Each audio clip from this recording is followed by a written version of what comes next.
Capítulo 1. Um evangelho de poder para o homem moribundo. Paulo, servo de Jesus Cristo. Romanos 1, versículo 1. Ele não era um servo ligado a qualquer sociedade ou partido, mas um servo de Jesus Cristo. Quão poucos podem repetir, juntamente com Paulo, estas simples palavras? E quão importante é que possam fazê-lo. Isto, se a intenção foi de servir de um modo que agrade a Cristo. Será que você já analisou este aspecto em relação a toda a sua vida e ao seu serviço para Deus? É isso que fará diferença no dia da recompensa, chamado para apóstolo. Seria melhor traduzido como apóstolo por chamado. Quando o Senhor Jesus chamou a Paulo, não foi para que ele fosse aos outros apóstolos, para ser ensinado ou preparado por eles, ou ainda ordenado para ser um apóstolo. Não, ele foi constituído apóstolo imediatamente, e sem que se fizesse uso de qualquer autoridade humana. Ele foi chamado a atuar e pregar como um apóstolo por ser um apóstolo, e não para se tornar um. Veja também Atos 26, 15 ao 19, Gálatas 1, do 10 ao 16. Foi assim que Paulo foi separado para o Evangelho de Deus. Romanos 1, versículo 1. Bem sabia o Espírito que na própria Roma tudo isso seria invertido.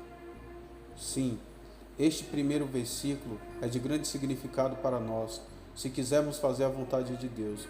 Lembre-se, Paulo já era apóstolo há algum tempo quando, em Atos 13, do 1 ao 4, o Espírito o separou e o enviou, com a aprovação dos anciãos, em uma viagem especial de serviço. Vemos aqui então Paulo como servo de Jesus Cristo, um apóstolo por chamado ou vocação, separado para o Evangelho de Deus. Esta palavra separado é bastante abrangente, separado do mundo, do judaísmo e da lei, para as gloriosas boas novas de Deus. Não é a igreja o assunto dessa epístola, mas o Evangelho de Deus. A igreja não era o assunto da promessa, mas o Evangelho sim, o qual antes havia prometido pelos seus profetas nas Santas Escrituras. Romanos 1, versículo 12. Sim, as Escrituras, desde Gênesis 3, contêm abundantes promessas do Evangelho de Deus, acerca de seu Filho, Jesus Cristo, nosso Senhor. Romanos 1, versículo 3. Cada promessa tinha em vista a descendência que é Cristo. É bom que guardemos isto. O Evangelho não é algo acerca de nossos feitos ou sentimentos, mas acerca de seu Filho, Jesus Cristo, nosso Senhor. Que essa bendita pessoa seja sempre o princípio e o fim do Evangelho de Deus que pregamos. Há então somente duas partes no verdadeiro Evangelho: a obra consumada por Jesus na carne e sua ressurreição de entre os mortos, que nasceu da descendência de Davi segundo a carne. Romanos 1, versículo 3. Nele, como filho de Davi, foi cumprida toda a promessa. Que manifestação do amor de Deus! O Santo de Deus ter sido feito carne, tornando-se verdadeiramente homem e descendo de sua eterna glória para o meio de uma raça caída, culpada, sob o pecado e juízo, e naquela condição de humanidade sem pecado, ter ido até a cruz. Ele próprio tão puro, e no entanto, ser feito pecado, para ir até a morte carregando o juízo extremo que o pecado merecia. Sim, e até a morte, livrando-nos do direito e poder que ela tinha sobre nós, ser entregue por causa de nossas iniquidades.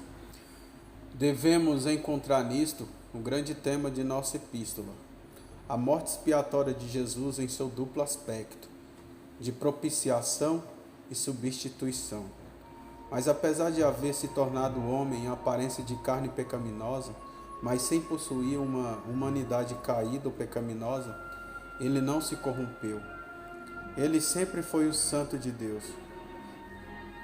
E foi deste modo determinado ou declarado Filho de Deus em poder segundo o Espírito de santificação pela ressurreição dentre os mortos. Romanos 1, versículo 4. Contemplemos então o Filho de Deus puro e imaculado em toda a extensão de seu andar aqui, santo não apenas em seus benditos atos, mas em sua natureza, segundo o Espírito de santidade. Assim, embora cercado pelo mal, ele andou em amor, compartilhando conosco de toda a tristeza decorrente do pecado, sendo tentado de fora para dentro, em todos os aspectos que também o somos, muito embora, em si mesmo, a sua santa natureza fosse inteiramente separada do pecado. Isso tudo ficou expresso pelo fato de que, após completar nossa redenção, ele foi por Deus ressuscitado dentre os mortos. A própria morte não tinha nenhum direito sobre ele. Ele não podia ser retido por ela. Uma vez que ele era santo segundo o Espírito de santidade, era mister que Deus, em justiça, o ressuscitasse de entre os mortos e o recebesse em glória. Ele glorificou a Deus na natureza humana e agora, como homem, está ressuscitado de entre os mortos, segundo o Espírito de santidade. Está agora no céu como um homem que glorificou a Deus. É bom que se entenda claramente o que ele é em si mesmo, para que então se possa compreender melhor o que ele fez por nós e o que ele é para nós agora, ressuscitado de entre os mortos. Esperamos poder apresentar essas verdades de forma detalhada mais adiante. Foi deste santo ressuscitado de entre os mortos que Paulo veio a receber graça e o apostolado, para a obediência da fé entre todas as gentes pelo seu nome. Romanos 1, 5. Isto é algo importante de se ressaltar. Por mais que Paulo fosse um apóstolo, tudo era por graça recebida. Porventura não tinha sido o Senhor quem brilhara no caminho de Paulo em puro e livre favor, justamente quando este se encontrava furioso, sim, excedendo-se em fúria contra Cristo? Acaso não havia sido ele quem, em um gratuito e imerecido favor, chamara Paulo, fazendo dele seu apóstolo escolhido para ir aos gentios? Não é este o mesmo princípio que vale para todos os casos? Não importa qual seja o serviço que possamos estar fazendo para Cristo. Acaso não se trata da mesma graça, do mesmo livre favor? Era assim que o apóstolo viu os santos em Roma. A mesma graça havia sido demonstrada a eles, entre as quais sois também vós chamados para serdes de Jesus Cristo. Romanos 1, versículo 6. Assim brilha a graça em todo o seu esplendor. Aquele que encontrou Saulo em seu caminho para Damasco, o próprio Jesus Cristo como Senhor, havia chamado a cada crente em Roma, a todos os que tais em Roma, amados de Deus, chamados santos, graça e paz de Deus nosso Pai e do Senhor Jesus Cristo. Romanos 1, versículo 7. A simples introdução pelos tradutores de duas palavras em algumas versões, chamados para ser de santos, muda completamente o significado dessa importante passagem e tem sido a causa de sérios enganos no que se refere à santidade. O significado aqui é o mesmo da palavra que é usada no primeiro versículo, chamado para ser apóstolo, ou um apóstolo por chamado. Assim como a palavra santo significa santificado, também a expressão significa santificado por chamado, não chamados para procurar alcançar santidade, o que é um engano comum. Mas da mesma forma como Paulo foi constituído um apóstolo pelo Senhor que o chamou, assim também todos os crentes em Roma foram feitos santos por chamados. Foi essa base sobre a qual eles foram exortados a caminhar em conformidade com aquilo que já eram.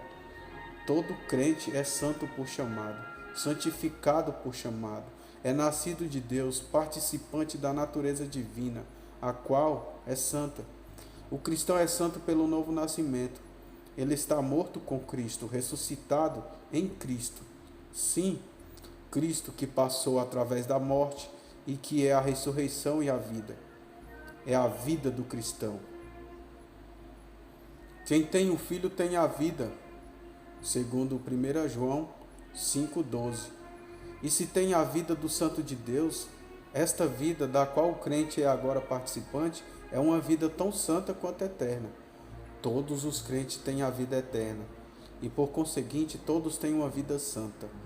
Tentar alcançar por qualquer meio uma ou outra coisa por merecimento é não compreender em sua totalidade a nossa vocação e nossos elevados privilégios.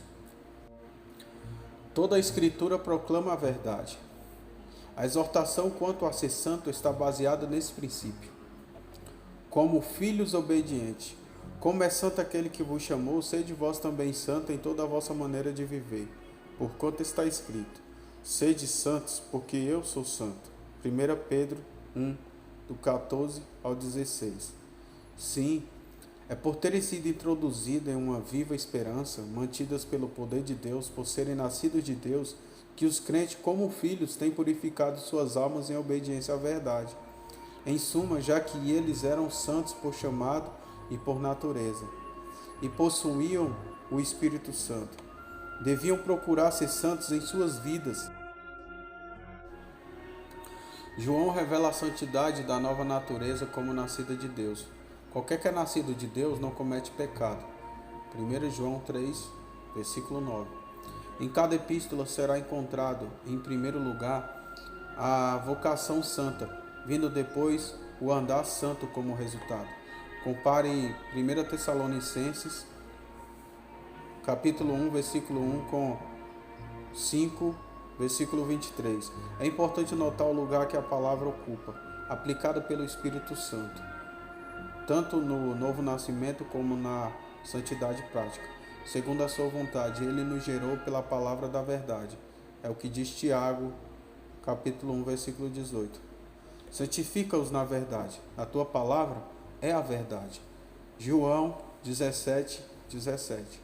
Quão triste é vermos tudo isso colocado de lado em nossos dias, e os homens, aos milhares, tentando se tornar santos por meio de sacramentos e cerimônias. E não somente eles, mas muitos dos que escrevem e ensinam sobre santidade ignoram totalmente aquilo que todo cristão é feito por vocação e novo nascimento, e por ser feito a habitação do Espírito Santo. Não há dúvida de que seja isso a causa de grande fraqueza, engano e de um andar que deixa muito a desejar. Não nos deixemos vagar indiferentes também por cima destas preciosas palavras.